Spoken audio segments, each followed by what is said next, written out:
Hello and welcome to Ottawa in the Know. I'm Julie Findlay. As we approach the National Day for Truth and Reconciliation, Orange Shirt Day, I'm honored to take the next hour to listen, learn, and honor Indigenous voices and educators.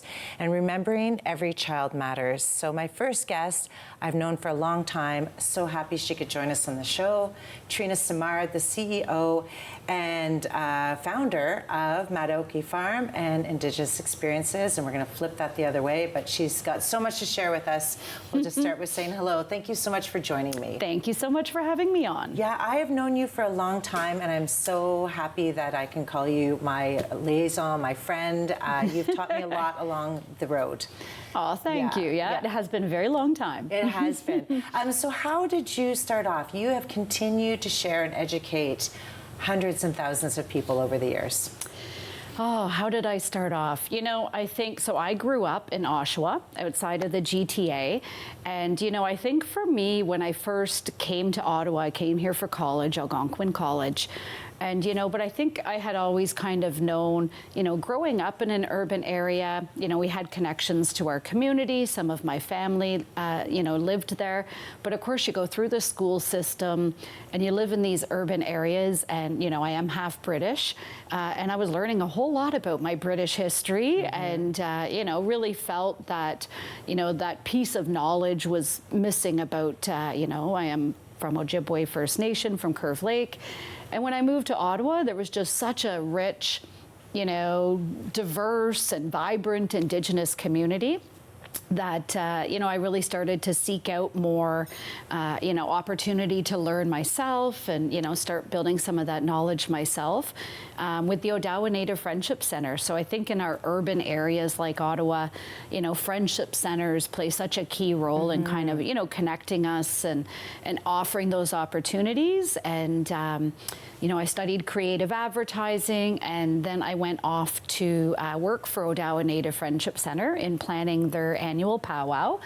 And I was just, again, really, you know, to me, you know, these powwows and celebrations, and what I learned was a whole industry of Indigenous tourism.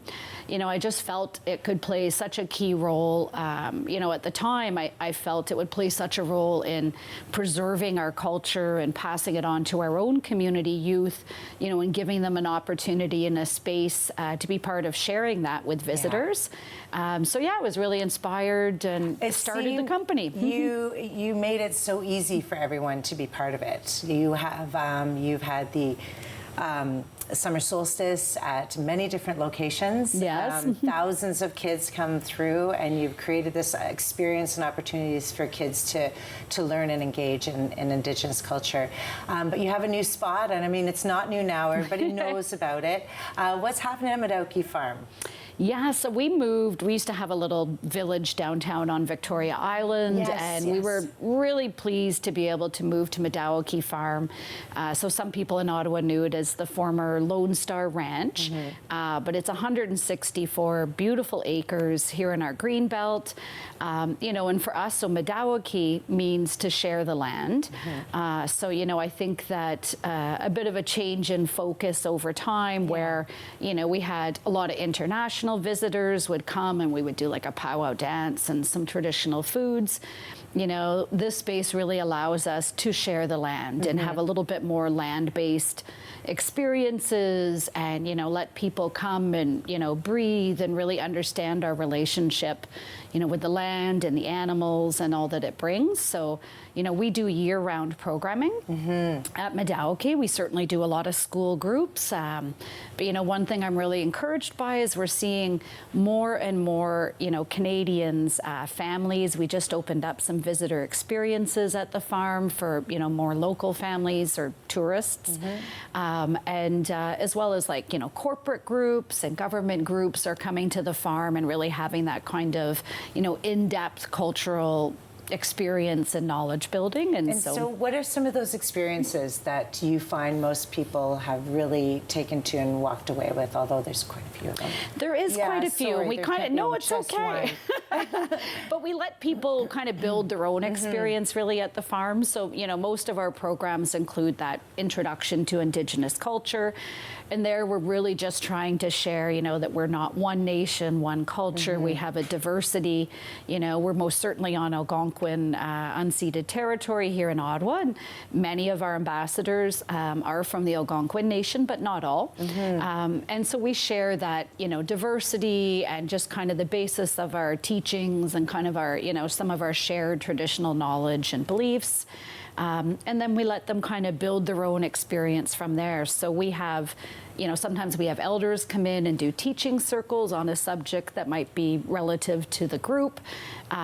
We do these reconciliation rocks where they're orange rocks and everyone can, you know, they learn about kind of that path of reconciliation and they can leave, you know, a note that we place out on our legacy trail. We're doing some legacy trail where you learn about the medicines and 7 grandfather teachings. And of course, we do a lot of programs with our Ojibwe spirit horses. Yes, thank you. Yes. That has been such a welcome and really welcomed throughout the community to have your spirit horses. And how you've got a couple of babies this year? Maybe they're not babies? They're still pretty little. Yeah. We had 2 babies this year. So we had Nisewin was our first, and she's a little girl, and about a month later we had Sage Joyner, who's a little colt. So we had both a girl and a boy this year, and you know, they're both playing a big role in greeting visitors, and we call them our 4-legged ambassadors. So, you know, they share a lot of what we try and convey to our visitors about that, you know, connection to the land and the resilience that we almost lost the breed, but they're still here, and so they're great storytellers. And you have a new program that's running with them right now. We do. We're actually launching it on September 30th on the National Day for Truth and Reconciliation. And some of our community are just going to, you know, come and test out the experience. But we wanted to find a way to share that history of the ponies with more of our visitors. And so this is like a self-guided QR code tour across the farm. And it's in audio, and so you'll be welcomed to the land with a song and learn about the territory and how we ended up at the farm. But it shares a lot of the history. You know, is fantastic. Everything's good. I'm not going to give away any more. If anybody wants to find out more, matokefarm.ca. Thank you very much, Trina, and we'll talk to you soon. Thank you much.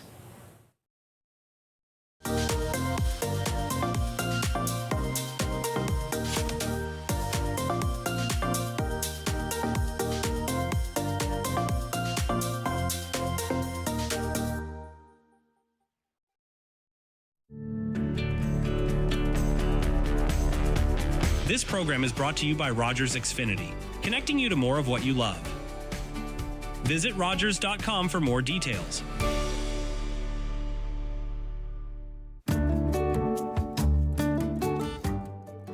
Welcome to Community News and Events on Rogers TV, Channel 22.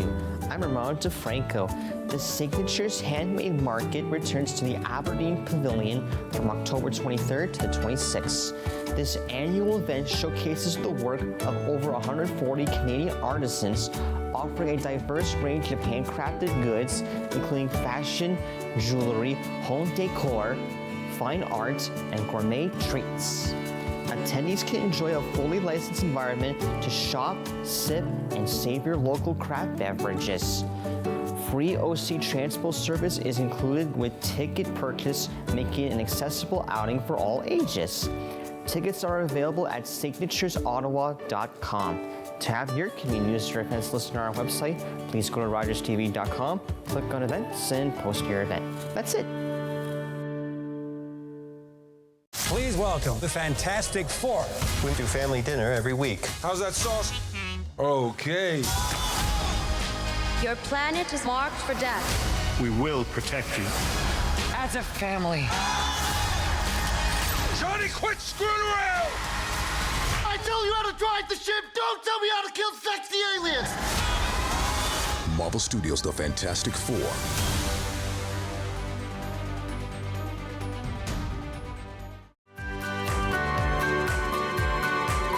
Join me, holistic chef Daniela Croco, for season 4 of Simply Cooking by Chef, right here on Rogers TV.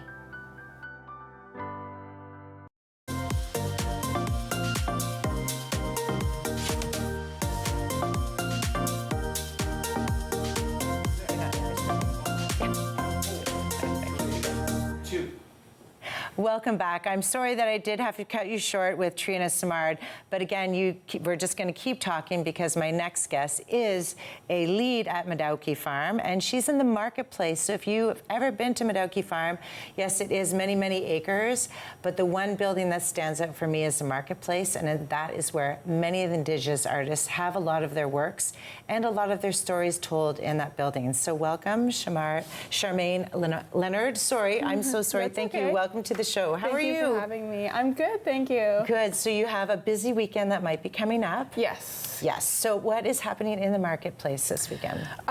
So we're open to the public every Thursday through Sunday, 11 to 4. So anyone's welcome to come visit us, come shop. We have over 60 different Indigenous vendors in the marketplace. Wow. All from across Canada, so a wide variety of products. And with me today, I have some of the things that we have in our marketplace that are related to Orange Shirt Day and National Day of Truth and Reconciliation. Okay, so we'll start from this end right here. You have 3 beautiful shirts. Yes. I'm just going to put, well, this one I do love. Yeah. I just have to hold it up.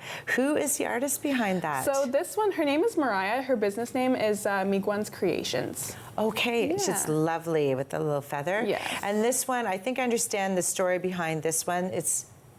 Yeah, so the turtle, I believe, both these shirts here come from Vicky. So I believe with this one, the turtle is really significant in Indigenous cultures because we have a story, it's like one of our creation stories, it's called Turtle Island. So essentially, when we look at a map of North America, you can sort of see it looks like the shape of a turtle. So with Mexico being the tail and Florida being one of the legs.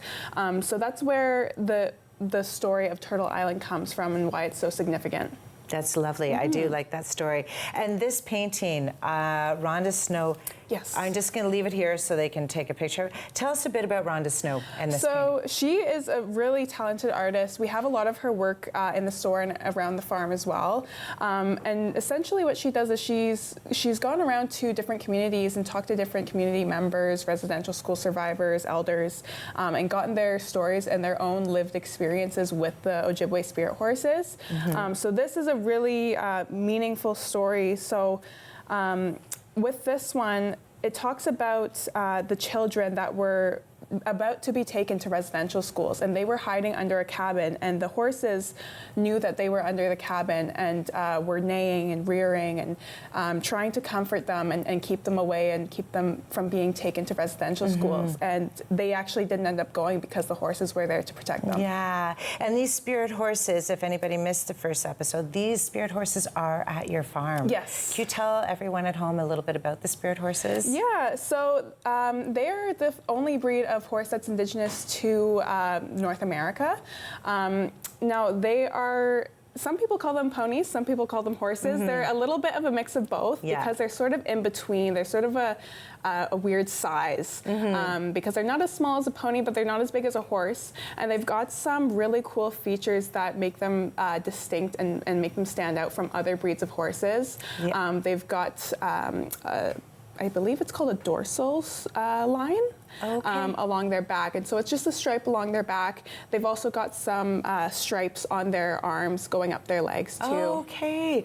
Well, everybody will have to take time to go to Madauki Farm, and it will be open this weekend. Yes, we are open. And throughout the week you'll be open as well? Yeah, so we're open Thursday through Sunday year-round, so anyone's more than welcome to come visit. Okay, and they will see you in the front doors when they go. Yes, they will see me. And you will maybe be working on some of your beading. Yeah, so I'm also a beader. I actually made this little beaded orange t-shirt here. Oh my gosh, it's beautiful. Thank you so much. Yeah, so you didn't take beading on right away, you told me before we started. Yeah, so I started, it'll be about 3 years coming up soon that I started really beading seriously. My mom had taught me how to bead when I was pretty little, but I just really wasn't interested. I didn't have the patience for it. So I eventually picked it back up again, and I've just been beading ever since. And you have the patients. And, yes. And what do you get from the beading? Like, what does it mean to you when you are beading? For me, it's a few different things. So first of all, it's very like calming. It relaxes me. It helps me feel very relaxed and zoned in, I guess. But also, it's a really great way for me to be able to reconnect with my culture, because for me, my reserve is Peguis First Nation out in Manitoba, and I didn't grow up there. Okay, you lived in Ottawa most of your life? Okay. Yeah. So for me, because I grew up off reserve, I felt a little bit disconnected growing up. So being able to bead and create my own regalia and my own beadwork has really helped me be able to reintegrate into the powwow circle, and that's another thing. I'm a jingle dress dancer as well. Congratulations! Yeah, it's beautiful. Thank you. And so, do you do your own regalia? So I've made all of my beadwork, my moccasins, my earrings, my hair ties. I haven't made my dresses, but everything else I did make. Okay, and are your dresses made from your mom? I did have one that was made from her. Other ones I've bought from different Indigenous seamstresses, just from across Canada. I have one from British Columbia, and I believe Saskatchewan as well. Oh, it's beautiful. Okay, we'll have to get pictures of you in some of those. So what is, how do you bead? I'm just watching what you're doing right now. So this here is a little strawberry that I'm working on. So what I do most often is called the 2-needle method. So basically I have one string here with the needle on the end, and this is the one that I'll use to pick up my beads here. And then once I have a few beads on the string, I grab the other needle, and I use this one to go up and down and tack down each bead individually. Oh my gosh. So it takes a very long time. It does. I could help you with the beading on the string, but I think I'd have trouble doing it with the rest of them. Yeah, it's taken a lot of practice and patience for sure. And so I saw that so do you draw your own design and then go from there? For some of them I do, yes, draw my own designs. Others, I know that some visual artists will create beadwork patterns and just put them out online for free for beadwork artists to use. Okay. Yeah. Okay, well, I would take some of yours. We only have about a minute left, but can you just go over some of the artists that have done that? 30 seconds. Yeah. So this one here is Wicket. These are actually soaps. They've got lots of different scents, lots of different types. You know what? We're going to take a look at them. We'll have a chance to talk about them later. Thank you so much for joining us. Thank you for having me. We'll be back to learn a bit more.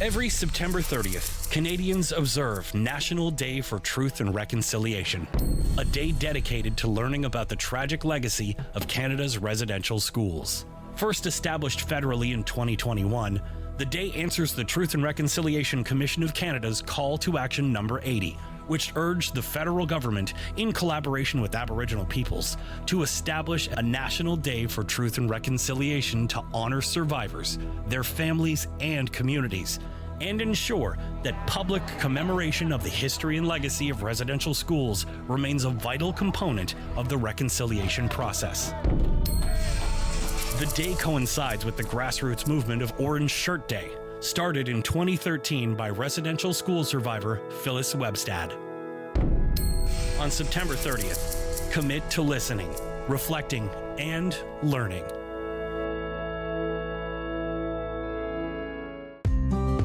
Are you a passionate content creator ready to expand your audience reach? Do you have unique stories, captivating hobbies, or special interests that deserve a spotlight? Rogers TV is here to amplify your voice within the community. We offer you the platform to broadcast your content to a wider audience. And the best part, it's completely free. Don't miss this opportunity to share your vision and engage with viewers. Find out how Rogers TV can transform your content journey today. Some of Canada's most accomplished and fascinating people share their lives, insights, and stories each week on Canada Files. This season, I'll be speaking with former Canadian Prime Minister Justin Trudeau, music producer David Foster, writer Malcolm Gladwell, and comedian Martin Short, among others. I'm Valerie Pringle. I hope you can join us.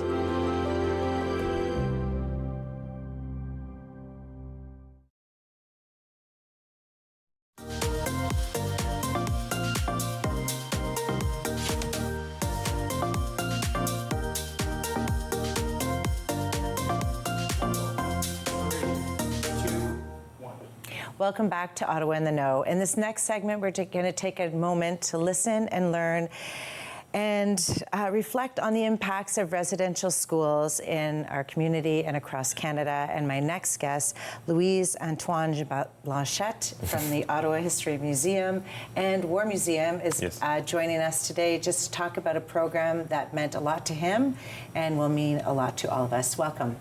Thank you so much for joining us. Okay, so this program that you're in collaboration with a few people, tell us about it. So it is a collaborative project that is actually 10 years in the making. So I'm just one of the many persons who has worked on this program. It started about 10 years ago, as I mentioned, and it's in partnership with survivors from the Alberni Indian Residential Schools and the University of Victoria. Wow. And it is really centered on the artworks that were made by the students while they were studying there, while they were attending an art class that was taught by Robert Aller. So we are really starting, so these are some of the paintings that you'll see, that you see during the program, but it's really centered around the paintings and the testimonies of the survivors and how, well, their experience at their residential schools. So the art teacher was at the residential schools. Yes. And that was a moment for them to sort of have a time to themselves where they could express. Yeah, exactly. Yeah, and you've had a couple of interviews with some of these survivors, and these are their artworks. Yes. And would you like to go through each one to explain the artwork? Sure, please. Pleasure. So this one is from Gina Davies. So the painting usually reflects what they perceive as their home. So what their home, what home was to them. So Gina Davies, who's from Kildonan on Vancouver Island, had painted this. This is a beach, actually. So you see the water, you can see the sand. So this symbolizes what is home to her, and that's what was asked by Robert Aller is to paint like what home represents to them. Here you have Jeff Cook's painting, which is a crow. So that's also emblematic of Vancouver Island, and. When he reconnected, because they all reconnected with their paintings later in life. Yeah. So when he reconnected with that painting in 2013, I think, he actually eventually added it to his family tapestry, which is sort of symbolizes his family's history. So he added to his family. So tapestry. all these works of arts had been saved and reconnected with the artists? Yes. Wow. Yeah, Robert Aller actually kept them after teaching the classes, and when he died, all these paintings were donated to the University of Victoria, and that's kind of how it started, because they were able to trace back a lot of those survivors, and actually gave them back, give the paintings back to the survivors. Yes. That must have been a beautiful thing, because everybody at home, I did get a chance. If you go on the museum website, you will be able to see the live conversations having with these two artists. Is this third artist as well on the... Yes, this is Mark Atleo, and what you see basically is a fish in a fish net, and that's because just before being sent to residential school, he had just become a fisherman, and that was his identity, was a fisherman. So that's what is being reflected here is that he had just become a fisherman. He was really proud of that. Yeah, that's amazing. And we do have a picture of kids that are working on some of the pieces of art. And how does that program work? Because it's a very interactive program at the Museum of History.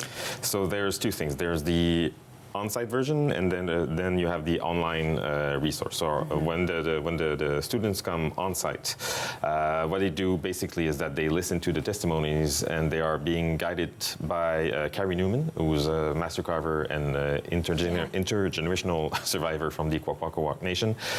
So Carrie Newman is guiding the students through the video.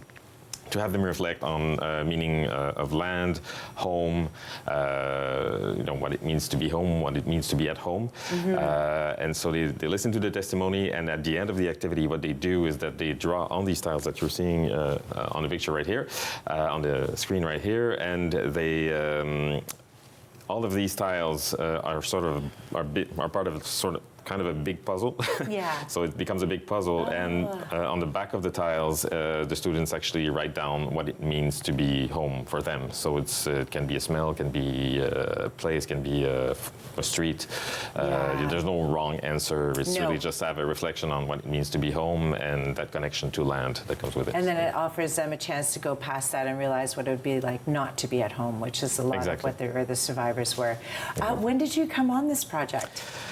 I came in on this project, a little more than a year ago. So I was already aware. One of my colleagues was working on this project actively, and things happened at the museum.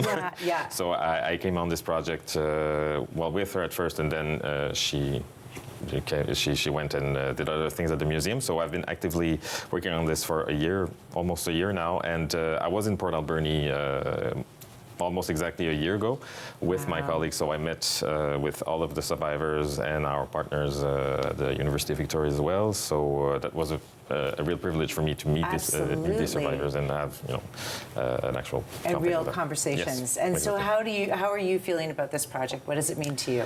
Well, to me, it's essential because it's what we call in the jargon, I guess, primary sources, meaning that we are listening to the survivors. They are telling us the story as it happened to them, so it's their experience that we're listening to. And what I find very powerful about this project is that these paintings came back in their lives almost 50 years after they went to residential school. So it helped them reconnect with that part of their life, but also became part of the healing process. So that all of that combined together, the testimonies, the reflection activities, that journey to healing, I think makes for a very, very powerful and often emotional learning experience. Yeah, for the and students. So when we go to the museum, we have a minute left. How can people find out how to be engaged in this program? To see it? Just really go on a website, learning programs. This program is free at all times for everyone. Just go on a website. You can also find more resource on our online resource page that's called the Teacher Zone. So it's not the program per se, but there are extra videos, extra content. So if you want to dig deeper into this specific project, specific program, then you can go on Teacher Zone as well. Congratulations. You've already taught me so much, and it's really nice to know that this program exists. I think it helps everybody learn, engage, and also heal with other people and walk the way. Thank you so much. If anybody wants to, there's a lot of programming happening at the Museum of History September 30th, so go online.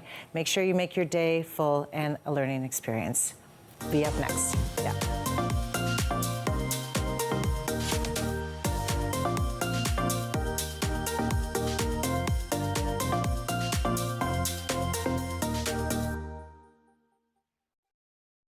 Hello, I'm Liz Dowdswell, Lieutenant Governor of Ontario.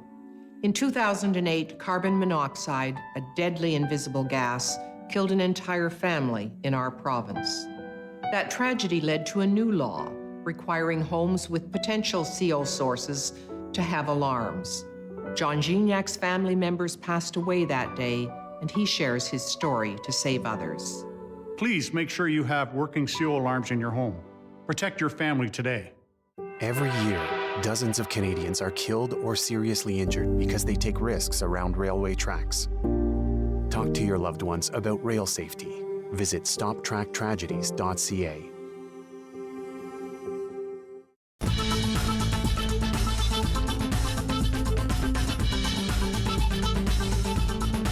Watch Podium exclusively on Rogers TV. In the high-pressure food world, bitter feuds and intense rivalries are everywhere. We got some beef. I'm inviting chefs with real-life grudges to settle the score in head-to-head culinary matchups. You feel that Brad is stealing your content and your recipes? Yeah, not even doing a good job at doing it. Today, we settle the score. Are you ready for a grudge match? Chef Grudge Match, Tuesday at 9.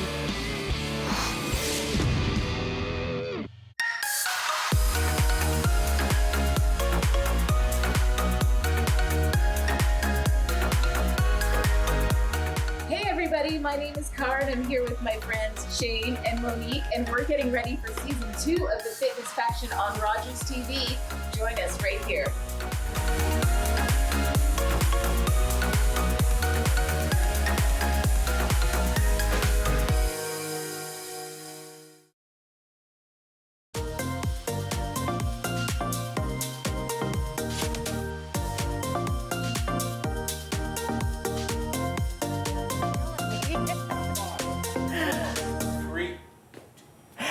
Welcome back to Ottawa in the Know. It's a show of listening and learning, and my next guest reflects the strength, resilience, and vision of the next generation and is an important voice as we reflect truth, reconciliation, and the path forward together. Gabrielle Fayant, you would know her as the co-founder Assembly of Seven Generations, has joined us because she's also the founder of Ottawa Wegame. Yes, and you're going to teach me how to say that a little bit better. I apologize, everyone at home, but thank you so much for joining us. It's a pleasure to have you. For sure. Thanks for having me. And can you tell us all about the 7 generations? Yeah, so A7G, we're actually at our 10-year anniversary. Oh, congratulations. Yeah, so we started in 2015, and we really came out of the Idle No More movement. And so that was a really important movement for Indigenous youth at the time. We were just like very inspired for all the Indigenous folks that were, speaking up and showing Canada, who they are as Indigenous people and reminding Canada about, our rights as Indigenous people. And so, we just started mobilizing from there. And to this day, we're super grassroots. But you're everywhere. Everyone knows who you are, and that's what the important part is, because you keep speaking. Yes, exactly. And it's really just like the youth and like the people behind us, and that's what makes us so powerful, I guess you could say. And in doing that, you've brought many of your youth and artistry together, and you've brought all of these beautiful things. Can we go through each one in the artist? Yeah, definitely. So the city of Ottawa actually got its name from the traditional use of the area. So this area has always been known for thousands of years as a gathering place where folks would come to trade and also hold ceremony. And so the word Ottawa comes from the word Adawe in Algonquin. And so that's the name of our store, Adawe Wegamig, a place to trade and sell. And so again, this is something that really came from young people wanting to have a space of their own. And so we have many, many vendors in the store that we're so proud of. Yeah, you're over how many? Like, I know you can't count them all. As you're doing the mental count, I'm seeing some works coming up, but you have easily over 40? Oh, I think we're into hundreds of our vendors. So that's, Yeah, and we don't always have 100 vendors in the store, but we go through small batches of our vendors, and there's seasonal vendors as well. But maybe I'll start off with some of our local vendors. So one that we're really proud to have in store is Awazibi.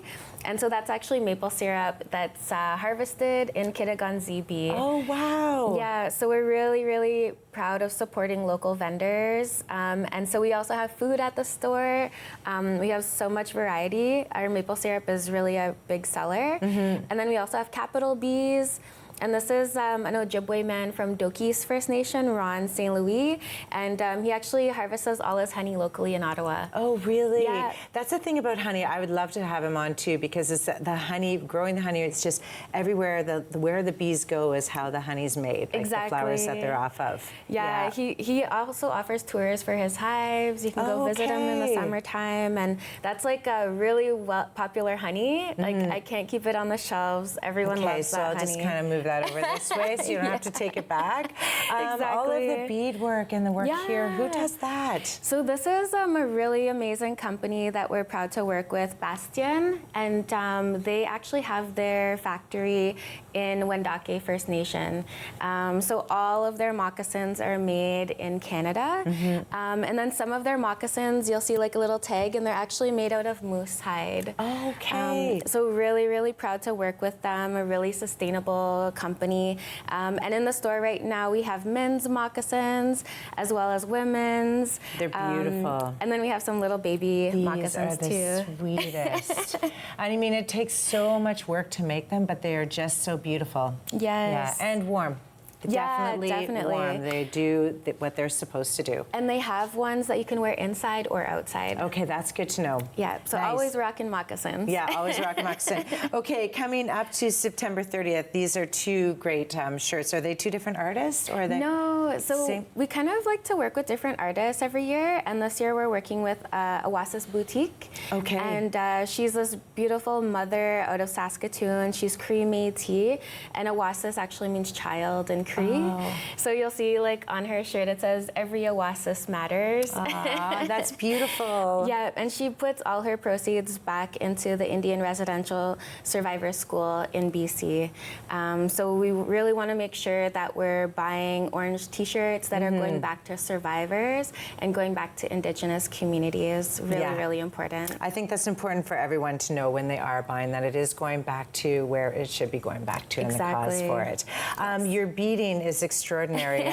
Are you a beader yourself? I am not a beader. I just You support always have beaders. the most beautiful beads in. That's the only reason I was asking. So, okay, there's some fun ones here that we should be looking forward ahead for Halloween. Exactly. Yeah. So just so everyone remembers, every day is Indigenous Peoples Day. Yes, yes. So even after Orange Shirt Day, please come out and support Indigenous businesses. And so we are getting ready for Halloween.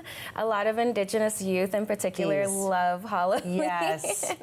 Well, it's such a creativity place. Yeah. And so these are made by a local Cree and Mi'kmaq artist, Shay Ayatel. And then we also have some from Sharon as well, and she's Inuk. So this is actually like a ghost face with seal skin. It is beautiful. So we love to like have fun, and I love to see the beautiful creations that beaders make every year. Yeah, definitely. And I know that when you go into your store, if the artist isn't there, you know how to contact them, and it's always full circle to take care of it. Yes. But on September 30th, you are doing something special, and we have about 1 minute, so I'm going to let you take it away and let viewers know. For sure. So on September 30th, please come out. We have our tours. They're actually sold out downtown, but you can still come into the Byward Market, and we'll have some buffalo hides, so you can partake and see how we work on buffalo hides. It's kind of like my earrings. They're on a smoked hide, so you'll be able to see practices that were stolen from us through residential schools, and we're revitalizing them in the Byward Market. You can also go to the Beechwood Cemetery, and we'll have some honoring ceremonies and tours there as well. And then also at Ingenium, at the Museum of Food and Agriculture, we'll be screening Singing Back the Buffalo and having hide workshops there. Oh my gosh, you always come with so much, and I could go on forever. Thank you so much for joining us. Everyone else, make sure you take part in September 30th and many days after. Thank you so much, and we'll be back to learn more.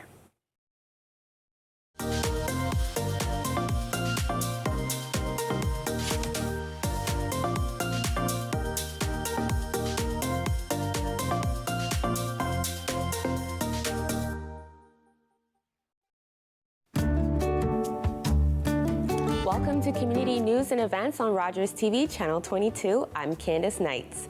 The Ottawa Fire Truck Pull returns on Saturday, September 27th at Lansdowne Park, Aberdeen Plaza, challenging teams to pull a 10-ton Ottawa Fire Services fire truck 100 feet.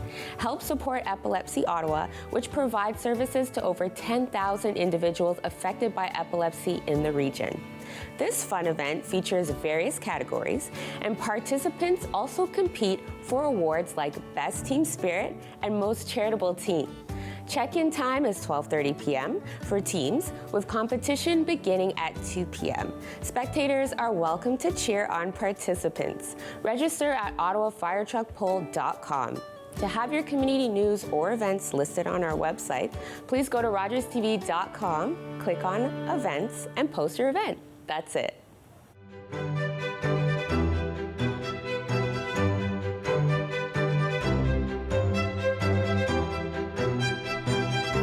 This is Ben Weiss of the Historical Society of Ottawa. Join us for a new series here on Rogers TV, where we explore Ottawa's fascinating history, the people, places, and events that shape the city we live in today. Join us as we go time traveling exclusively on Rogers TV. You're watching an interesting local show on Rogers TV and you want to know more. That's when you head to rogerstv.com. Our website provides more information about our programs, our hosts, our schedule, and about how you too can get involved with Rogers TV. Visit us online at rogerstv.com. Are you a content creator looking to expand your audience and make your voice heard in your community? Rogers TV wants to provide you with a platform to share your hobbies, interests, and stories for free. Visit us to find out more.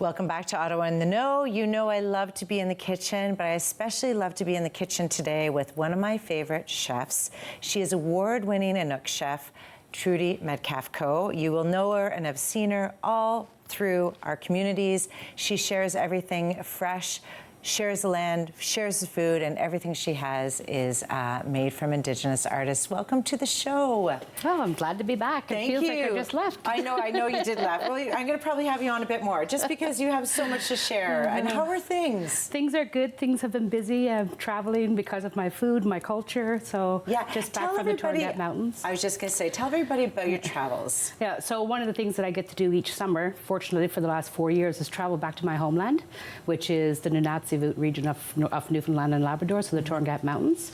And I go there as a chef at the Torngat Mountain Base Camp, which is a research and tourist destination. Wow. Yeah. Can we ever join you there? Yeah, you can book a tour. You can book a stay. Okay, that's good. That's good. Not only because there money. are friends there. Yes, you Yeah. definitely do. Yeah. But it's the best of the best. Yeah, and they do a lot of things that get you out on the land, get you into the areas that are important to us as Inuit from the region, like the Hebron, the relocation stories, and which is where my father was from, and he was relocated when he was about 11 years old down to Nain, which is what my home community would be, and that is the most northern community on the coast of Labrador. Okay, So- there is our history lesson, everybody. Yeah. You can rewind again when it plays. Trudy, you are coming to show us a little bit of Arctic char. You have, I feel like I've learned your stories. All your earliest memories are catching fish. Yes, catching fish and eating caribou tongue. Okay. Yes. Okay, tell everybody at home, because I do love these two stories. Yeah, so fishing, I've always enjoyed fishing, and now it's like I'm kind of good, losing words here, but my granddaughter has decided that she loves fishing also. She's 11 years old, and she'll just go and fish. So this summer, I went and I got a license and stuff like that, just to be able to go out with her and my grandson. I love fishing, going to the north to fish. I've been in Kikatarjuak, which is in Nunavut, and fishing in that way. I haven't ice fished in quite so, that's not true. I did ice fish in May, but I didn't catch anything. Okay, I was going to say there's nothing you haven't done, so I was surprised if you hadn't. Okay, so you're working with Arctic char. Is that one of your favorites, or just an easy do at home? Like, why is it Arctic char you chose? Arctic char is one of the fish from the Arctic. Okay. So we have Arctic char, we have turbot, we have a few other fish, but Arctic char is the most well known. It is from a lot of people think it's from the salmon family, but it's closer to the trout family. Okay. And they, you can get small ones, but you can get some really large ones. And Arctic char is one of the ones. It's very sustainable. They're plentiful. Okay. We are able to also get it in Ottawa now, whereas before, if you wanted it, you would have to order it from the north. Okay, good. But now there's stores in Ottawa. I wouldn't go to a grocery store to buy it necessarily, But more because to the fish store. Yeah, going Okay. to an actual fishmonger. Okay. And they bring it in every single week from Iceland, which is all the same, the North Atlantic char, right? Okay. And so what are you going to do with it today? So today, this is one of the recipes that I did win an award for, and it's basically a blackened Arctic char. Yeah. So whenever I used to go to restaurants, I love blackened fish, any kind of fish, because I grew up in Newfoundland, right? So codfish also, and I go cod fishing. Yeah. So I always get it, and it's like, I could just make this at home. Yes. Right? So I just... But we're going to learn how to make it at home ourselves. Yes, and it's not difficult. It It's isn't, basically your flavors, right? Okay. I'm a true believer in cooking for yourself and your family. Okay. Like, don't look at a recipe, get some guidance, but if there's something in there you don't like, don't use it. For example, I don't like heat. Most recipes call for Cajun seasoning. Okay. Or like Cayenne. Cayenne, that's the Yes. one. Like, I Mhm. can't even remember the name because Yeah. I won't use it. You won't use it. No. Yeah. So but I just cut again, it out. for people at home, try different things Yes. so you know how to do it. Yep. Because you've got a couple of great spices here. What have you chosen? Yeah, so basically, and I'm just going to mix them all together. So I have like a garlic powder, and whenever I'm buying anything like this stuff, anything without salt, don't buy like garlic salt, onion salt. Buy the actual granulated powders. Okay. Paprika. I do smoked paprika. If you're just doing paprika, all you're getting is a color. Okay. But with smoked paprika, you have the taste. You have flavor. You have and you flavor. can taste it. Okay. Then this is sea salt that I actually made. So it's How a do you Torngat make Mountain sea salt. sea salt? Basically, what happened is some of our bear guards, they go out, of course, every day. They're out on the waters. So I just asked them to bring me back 5 gallons of water from a little way off, and I just cook it and cook it and cook it and like, get all the moisture out. And it takes about 7 hours. Really? Yeah. So I'm not going to put all of this in like it's, because it is salt, right? We don't want to use too much of it. Yeah. But yeah, so I've made Torngat sea salt, I've made Penrynton sea salt, I've made sea salt from Kikatarjo. So anywhere I'm traveling in the north, if there's water around, I make sea salt and I bring it back home or I give it away or Oh my that sort of gosh, thing. that is wonderful. Yeah. I love that. And then I just put in pepper. And pepper, again, it's a matter of choice, taste. And I have here some Newfoundland savory. Okay. People always like, well, what's Newfoundland savory? It is from Newfoundland. It's got more flavor than some other savories. If you don't have Newfoundland savory, you can use summer savory. Okay, and it does have a different smell to Yeah. it. And it's very distinct. Yeah. You can tell, like, I guess if you're from Newfoundland. Yes, you can tell. Yeah. So, and for me, this is all I'm putting in my blackening seasoning. And then what I'm going to do, and I haven't used this stove before, is I'm going to be heating the element probably just above medium. I don't want it to be too hot. Okay. I'm going to do a combination. So this is an avocado oil, and why are you using avocado oil? It's got a higher burn point. Thank you. That's it. Yeah. If you can't use avocado, you can use. But it's good to teach even that. Like you've peanut got oil. really great tricks for. And I also put in butter because, like, who doesn't like butter? Everybody likes butter. Yeah, and butter helps to brown. Yes, I was going to say it helps it when it's at high heat. Yes. So with this one, what I'm going to do is I want to be able to hopefully get the skin crisped up a little bit. I might need to turn that up to get that melted a bit faster. While the fish is cooking, I'm also going to be making the veg that goes with it. Okay. So I did pre-cook the potatoes. Joe just boiled them a little bit just to soften them up a bit. And I am going to, I'm just going to brown them with, all I'm doing is Newfoundland savory. I'm doing Arctic thyme, which was a gift to me. So it's picked in the north. And the lady who makes it calls it Arctic thyme. Oh my gosh, I just have to smell it. Yeah, and then I use that's so lovely. Yeah. And then I use a bouquet de Provence, which is, you can get at most stores. Yeah. And it's just a combination of different herbs. And but with the potatoes, I'm going to be doing duck fat. Okay. I just like duck fat. Okay, this is great because I'm glad that we're taking our time because we get to have you on another segment. So duck fat. Yes. How are you getting duck fat? Basically. You know what?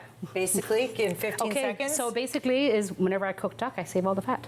And I cook duck a lot. Okay, that's fantastic. Easy to do. Okay, everyone, don't go away. We're going to be right back with the second half of our favorite chef. Thank you.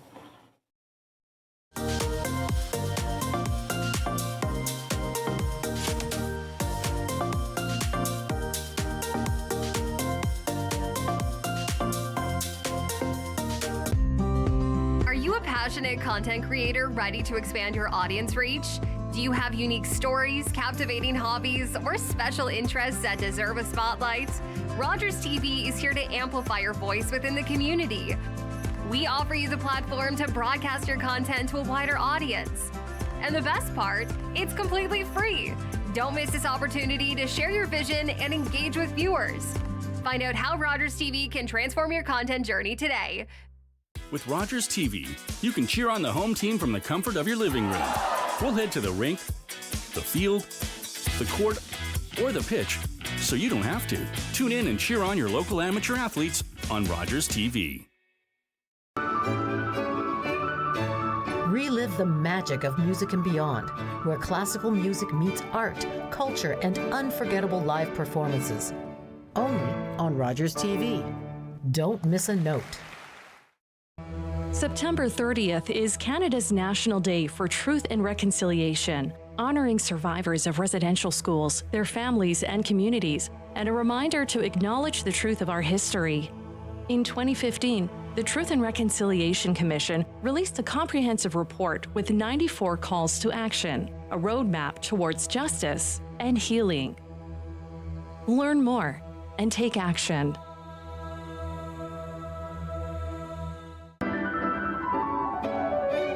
Music and Beyond, one of Canada's most dynamic classical music festivals.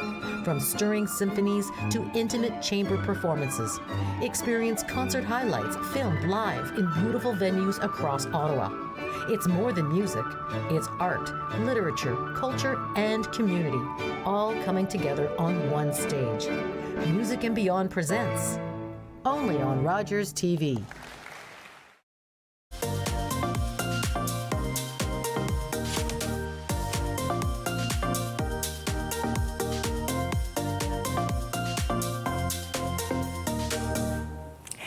Welcome back. I know you were hanging on the edge of your seat because we do have one of the best chefs in our kitchen, Trudy Metcalf-Coe, who has started teaching us and showing us how best to make her Arctic char. Welcome back. Thank you. So you've made the spice, and if we could just remind people the spice that you chose to put on. There's garlic powder, onion powder, smoked paprika, Newfoundland savory, in my case, Torngat sea salt, and black pepper. Yes, so make your own spice, Make your own. but of course you can take her order and bother her where you can get them. So basically, some of the recipes that when I was learning how to do this, wanting to do it, it would tell me to dip my fish in butter, like melt butter and dip it in there. But then as soon as it hit the fish, it got cold and just fell off. Yeah, interesting. Yeah. So I just put my Skin rub side? right on the top. Yeah. Right on the skin side. Always when you're cooking fish, if there's skin on it, skin side down. Yes. Otherwise, if you don't, then the skin just curls up. Yeah. And or the fish itself will curl up. So once that's done, then I'm also now going to put the rub on the other side. It's on a fairly high heat right here because I want to make sure that I'm getting the skin nice and crispy. Don't move it around. Like a lot of people put their, whatever it is, their meat, their fish in a frying pan, and then they start playing with it and moving it around. I think I might be one of those. And then it sometimes look like different fish. It doesn't look as pretty as yours, that's for sure. Yeah, and it's not just fish. I hope I don't send off any smoke alarms. Nope. So you started heating up some duck fat? Yeah, so duck, and that's all it is in right now. It's just duck fat. Like I said, I par-cooked my potatoes. You don't have to do that if you're doing it at home. I just did it for time here. And it's just duck fat. And then a little bit of salt and pepper. And again, it could be one of those things, you add what you want to it. Yeah. I don't like to do a whole lot because I don't want to take the flavor away from all the fish. Yes. So I'm just going to do salt and pepper. It smells so good in here. And I'm going to add, in this case, I'm going to be adding some of my Arctic thyme that my friend sent to me. And I mean, I don't want to get people excited at home, but is there any chance we can get the Arctic thyme? I don't know. She just went out and picked it off the land, right? Yeah. I'm just going to put a little bit of paprika for color. Okay, perfect. And that's it. So just let that cook up. I'm not used to the stove, so. Yeah, we can let it cook up for sure. So the other thing too is when you are cooking fish, or I mean if it's a steak or something like that, when you put it in the pan and the pan is hot, if it's not moving, it's stuck, right? So this is moving. Okay.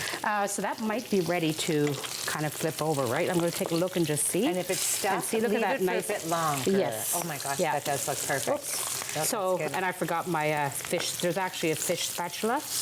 But that's okay, you're showing other people at home they can do it if they don't have a fish spatula. And of course, don't buy it generally at your just local grocery store. Make sure you go to a fishmonger to get the Arctic char that's fresh. Yes, every week. I mean they are in Ottawa, and like I said, fresh fish. Especially if you, the other way I do an Arctic char ceviche. So today also I just made some green veg. And that's just Brussels sprouts. All I did with them at home is I just blanched them.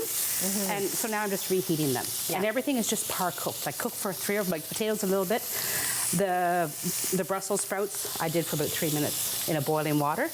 A good rule of thumb when you're cooking with vegetables is if it grows underground, you start it off in cold water. If it grows above ground, boil your water before you put it in. Oh my gosh. Okay, definitely, folks. I'll remind you when I talk about this show longer. Okay, Trudy, you're more than just a chef. You have 2 beautiful daughters. I do.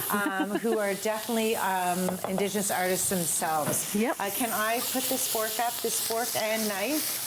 was made from your daughter. Can you tell us a little bit about that? Yes, so both my daughters actually do etching on different materials. They do it on glass, they do it on mirrors, they do it on, in this case, utensils, cups, glasses, and for them, with being part Inuit, they use Inuit symbols. Yeah. In this case, it's the Nuluks. They're my dishes, and I'm a chef, and Ulus are the traditional Inuit woman's night. Oh, so that's that was my lovely. daughter. So I also have over here, which I'm Yes. gifting to yourself. Thank you. This is a sealskin poppy. So Remembrance Day is coming up.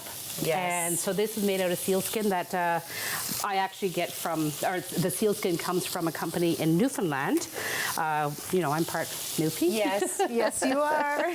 So, and with those, you know, it's just, again, it's a cultural thing. It's so beautiful. Yeah. One of my daughters made this shirt, so she did all the cuttings and stuff like that. And so. is she selling those shirts as well? She probably would. I know we have in the past, and we've raised money and given back to a community organization. Things are getting really close, right? Yeah, yeah. September no, you're 30th doing is in a enough couple already. of days. You're very good. Yeah. That smells delicious. So these are, so with the fish, I would normally start it off on the frying pan and then finish it in the oven. Okay. But we're doing it here. Yeah. I just did it in the frying pan. I do have a thermometer. Okay. I want Thank the you. fish to be about 145 degrees. Okay. I don't want my fish well done. I want to have it so that there's, it just kind of like melts in your mouth. That's what I want to have too. That's the way that I like it. And did it make? It's right about 130 degrees, which to me is enough. Yes, it's good. May I pass you the plate? Yeah, you can just put it right here. Okay. So the other thing is I made a hollandaise sauce to go with it. Oh my gosh, how do you make your hollandaise sauce? So my rule of thumb is 2 egg yolks, 1/4 cup of butter, a little bit of zest lemon zest, and lemon juice, salt and pepper. Okay. I'm putting my sauce on the plate under the fish. A lot of people, you know, they take the time, they brown their fish skins and stuff like that. And then they put the sauce on top of the skin. And you can't see it. Well, it just defeats the purpose. Your skin is just going to get no longer be crispy. That's fair right? too. Yeah. So this would be like a portion, like for somebody, like if you're serving that dinner at home, it's probably a single portion, for example, right? Yeah. Unless you're me, and then all you want is fish and nothing Okay, else. I was just going to say, I wasn't going to say it, but I'm the same as you. I definitely do more. And that is then lovely. I just, yeah. And where did you win this award from? This is your signature dish. Gosh, I don't remember. Most of the stuff connected through Madauke because I was the executive chef there for a year with them, and I've been working with them since 2018 doing things. So there's been a couple of different events where I've been with them, and there's been kind of like competitions or something like that. Yeah, and then it's beautiful. Not even knowing their competitions, and it's like, oh, I won something. If there's a celebration or a festival, you are there and you are sharing all your knowledge about food and everything else. You've got one little last touch. So the only other thing I do is like, you know, I just have a side garnish. I'm not a big plater. I should actually learn how to plate.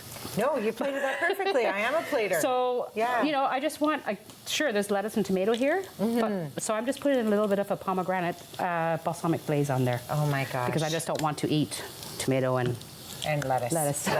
Okay, I'm going to hold this up. We have 1 minute left. There is one organization we need to let everybody know about. Can you say this for me? Yeah, so I work at Inuktitut Center for Inuit Children, Youth and Families. I've been there, actually I was just awarded last night my 10 years award. Congratulations. So I've been there since 2015, thank you.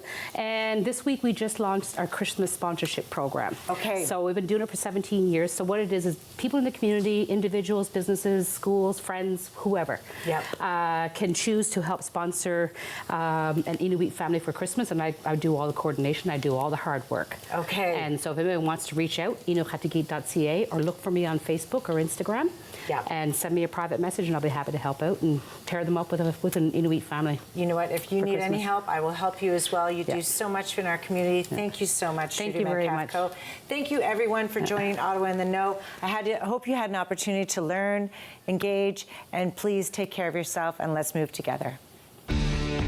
Connect with us by visiting our website or email us at comments@rogerstv.com.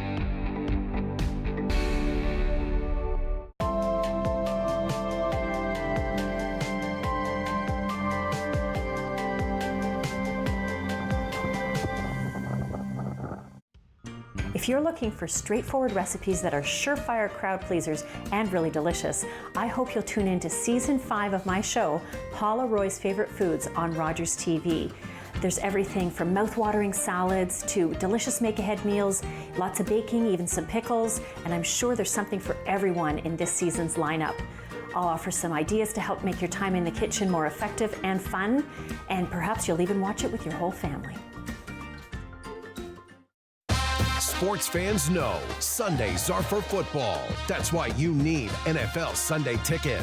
With NFL Sunday Ticket, Rogers customers get every live game, every Sunday afternoon, all season long. Follow your favorite teams and players live in HD. Order NFL Sunday Ticket and get up to 200 regular season games. Rogers Xfinity TV customers say NFL Sunday Ticket into your voice remote.